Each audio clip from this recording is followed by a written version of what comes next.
You see them every day, curled up on couches, running on wheels, floating quietly in glass tanks. They look harmless, familiar, cute. But that's only the version we've learned to see, because beneath the soft fur, floppy ears, and gentle behavior are instincts shaped by something far older. And once you notice where those instincts come from, you can't stop seeing them. Dogs feel like the farthest thing from wild. They wait for commands. They learn rules. They look to us for reassurance. So here's a question most people never ask. Why does a dog panic when left alone, even in a safe home? The answer doesn't live in the house. It lives thousands of years ago. Dogs descend from wolves, animals that survive through pack structure. In the wild, being alone wasn't sad. It was a death sentence. Every movement mattered. Every member had a role. A wolf separated from its pack didn't just feel anxious.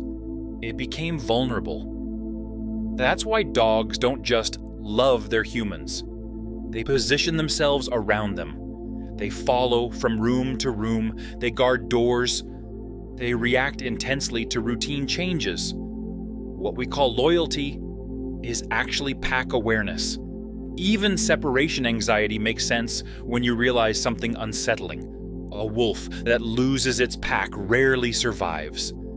Domestication didn't erase that instinct. It just replaced the pack.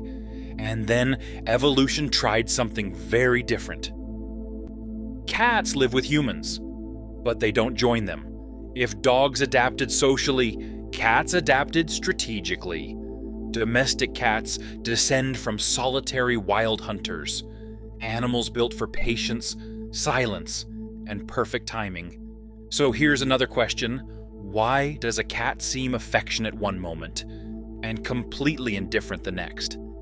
Because affection isn't the goal. Control is. Wild cats hunt alone. They don't coordinate. They don't share.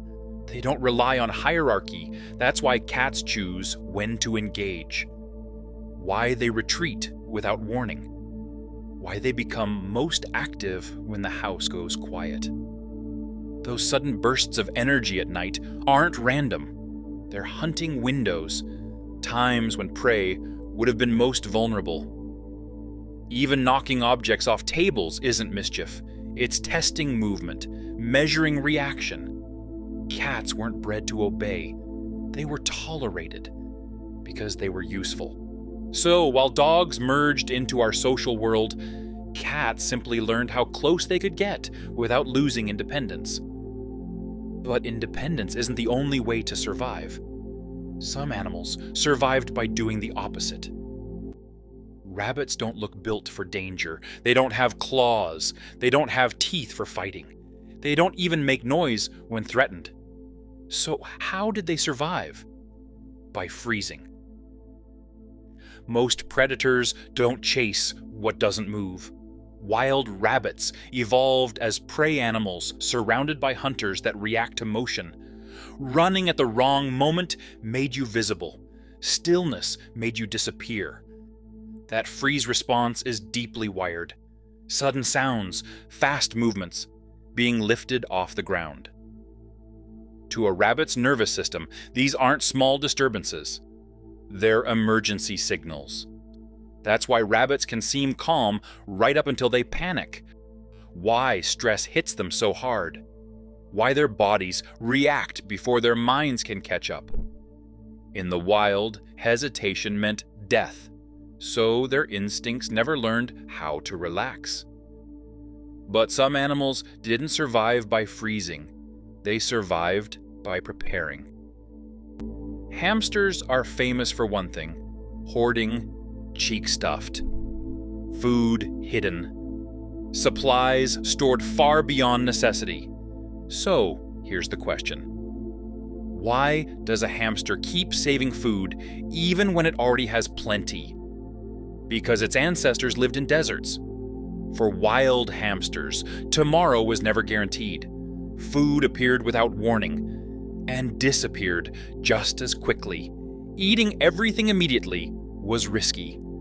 Survival meant saving for later. That's why hamsters collect obsessively, why they burrow, why they're active when the world goes quiet. Running on wheels isn't play, it's simulated travel.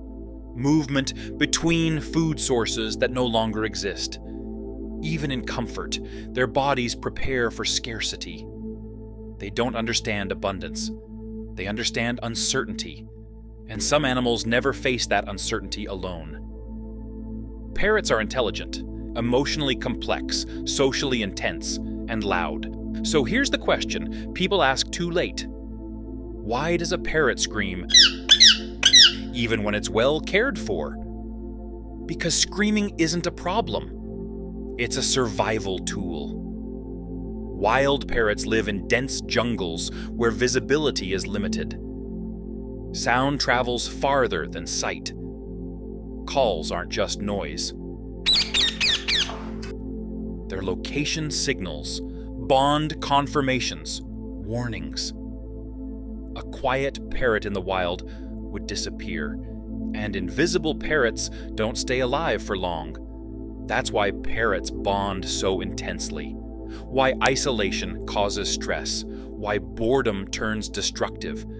Their intelligence evolved to navigate complex social networks, not cages. When a parrot mimics human sounds, it isn't performing, it's joining a flock. What all of these animals have in common isn't cuteness, it's history. Every instinct we saw today was shaped long before homes ever existed. And once you realize that, something else becomes clear. Some animals don't survive by strength or speed. They survive by deception. And next, we'll look at creatures that don't just adapt to their environment, they manipulate it.